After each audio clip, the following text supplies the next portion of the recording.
कोई आकर उससे प्रश्न पूछता है कि आपके साथ क्या हुआ, तब 1000 बार उनका बलात्कार होता है। और मैं बहुत भारी हृदय से आपसे ये बात कह रही हूँ, जब मेरे साथ छेड़छाड़ की घटना हुई थी तो समाज का एक अलग नजरिया था।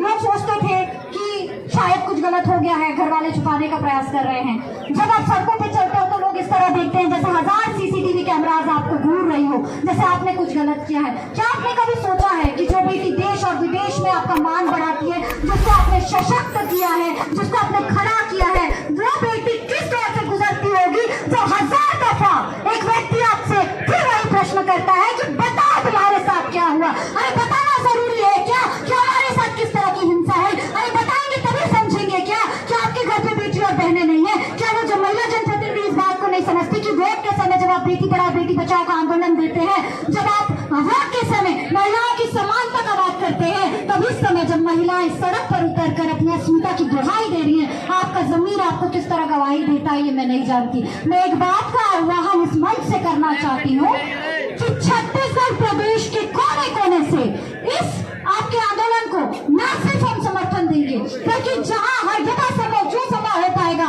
हर एक जिले, हर एक विधानसभा, हर एक गांव तक हम इस प्रोटेस्ट के साथ वहां पे भी आंदोलन में उतरेंगे और आप सारे लोगों को इस आंदोलन के अंत तक पूरा साथ देंगे।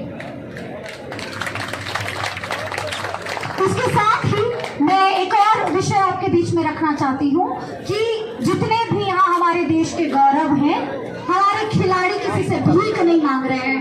जो खिलाड़ी गरीब परिवारों से आते हैं, अपने आप को प्रूव करके एक मंच पे आते हैं और वहां से वो देश का गौरव, देश का मान बढ़ाते हैं।